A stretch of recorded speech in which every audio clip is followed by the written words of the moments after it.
ছাব্বিশে কারা মানে কোন কোন রাশি যারা মাধ্যমিক পরীক্ষা দেবে, বা মাধ্যমিকটা নিয়ে আগে বলি, যারা মাধ্যমিক পরীক্ষা দিচ্ছেন মানে 10 ক্লাস যা দেবেন, কোন কোন রাশির ক্ষেত্রে ভালো রেজাল্ট হতে পারে। দেখুন, রাশি মিনস হচ্ছে আপনার মেন্টাল, আপনি কতটা পড়াশোনা করবেন, এবং তার সহিত বৃহস্পতি এবং বুধ এবং তার পঞ্চম ভাবটা তার ক্ষেত্রে কিন্তু কানেক্টেড। মেধা বা বুদ্ধি, মাধ্যমিক মানে হচ্ছে আমাদের হিসাব মতো 4th এবং 5th হাউসকে ধরতে হবে। এবার হাই স্টাডি হতে গেলে 9th হাউস দেখতে হয় প্লাস 10th হাউস দেখতে হয়। কিন্তু যেহেতু একটা বাচ্চা ছেলেকে যদি দেখতে হয় বা বাচ্চা মেয়ের জন্য ক্লাস 2 বা 3, তাদের তখন তাদের আপনি 2nd হাউস এবং 4th হাউস দেখা যেতে পারে। 7 3rd হাউসকে ইন্ডিকেট করে। 9 10 11 এদের ক্ষেত্রে আপনার 5th হাউসকে কানেক্টেড।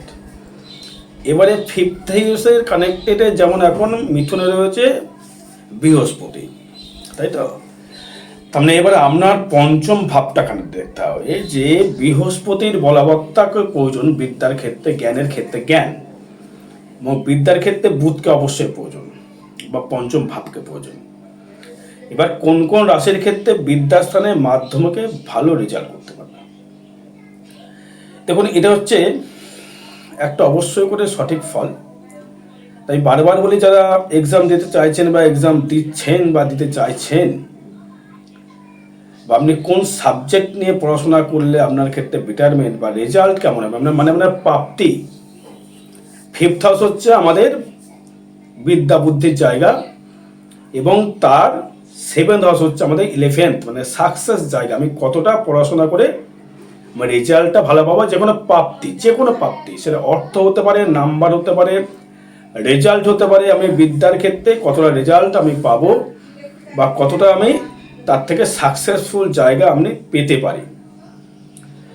তা দেখুন, এখন যে বুধ যে কানেক্টেড করবে, আমি যদি ধরি যে সকাল 11:30 ধরুন এক্সাম শুরু হলো মাধ্যমিক, মানে মেষ লগ্নে শুরু হবে, এবং তার নক্ষত্র থাকবে যে 27 কৃত্তিকা নক্ষত্র থাকবে।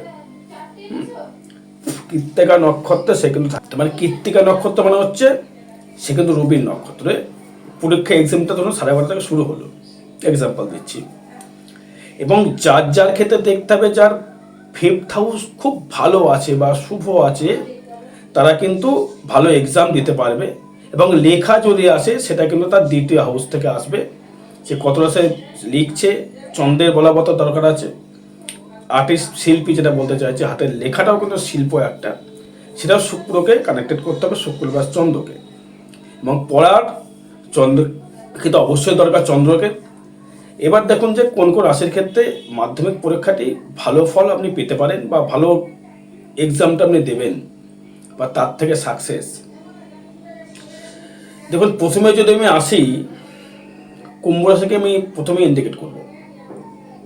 কুম্ভ রাশি বা কুম্ভ লগ্নকে মাধ্যমিক পরীক্ষা বা এইচএস পরীক্ষা তারা কিন্তু অবশ্যই করে ভালো ফল পেতে পারেন। কারণ হচ্ছে তাদের বৃহস্পতি তাদের পঞ্চম ভাবে থাকছে, এই তার ক্ষেত্রে কিন্তু কুম্ভ রাশির ক্ষেত্রে কোন নক্ষত্র, এটা জানতে হবে কোন নক্ষত্র ভালো ফল পাবেন বিদ্যাস্থানে। এটা দেখুন ট্রানজিট ফল বা গোচর ফল। এবার আপনার বিদ্যা কেমন হবে সেটা আমার জন্ম চার্টে বলবে।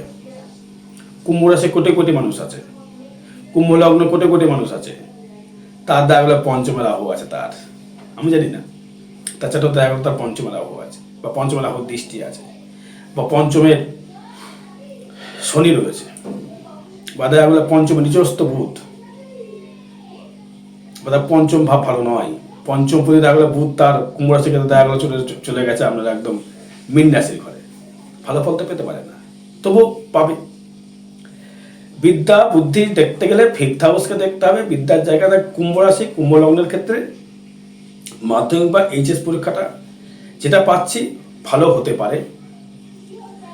এবং একটা জায়গা থেকে হতে পারে, সেটা হচ্ছে সিংহ রাশি বা সিংহ লগ্নের ক্ষেত্রে বিদ্যাস্থানে ভালো রকম যোগ সৃষ্টি করছে। ধনু রাশি ধনু লগ্নের ক্ষেত্রেও একটা বিদ্যাস্থানে ভালো ওখানে একটা তৈরি করছে। বৃশ্চিক লগ্ন বৃশ্চিক রাশির ক্ষেত্রেও কিন্তু বিদ্যাস্থান ভালো রকম মাধ্যমিক পরীক্ষাটা অবশ্যই ভালো হওয়ার যোগ লক্ষ্য করা যাচ্ছে। এটা ট্রানজিট ফল বা গোচর ফল থেকে বলছি। আপনার বিদ্যা কেমন হবে সেটা, আপনার সন্তানের বিদ্যা বুদ্ধি বিদ্যা মাধ্যমিক পরীক্ষা কেমন হবে সেটা তার, সে লেটার পাবে নাকি স্টার পাবে সেটি কিন্তু আপনার সন্তানের জন্মচার বলবে, সে কতটা নম্বর পাবে। এবার তার প্রাপ্তি কতটা। বৃশ্চিকের ক্ষেত্রে ভালো ফল অবশ্যই পাওয়া যায়, বিদ্যা যারা পড়াশোনা যারা করছেন বৃশ্চিক অবশ্যই ভালো পাবে, মিথুন ভালো ফল পাবে, সিংহ ভালো ফল পাবে এবং কুম্ভ ভালো ফল পাবে। মীনের ক্ষেত্রে খুব ভালো ফল দেখছি না, মেষের ক্ষেত্রে মোটামুটি একটা মিশ্র ফল প্রদান করছে, মকরের ক্ষেত্রে মোটামুটি ভালো ফল পাওয়া যেতে পারে। আর বিষয় জানতে গেলে আমরা জন্মচার বিচার করে দেখতে হবে যে মাধ্যমিকে আপনি কেমন ফল পাবেন। জয় মাতারা, জয় গুরু বামদেব।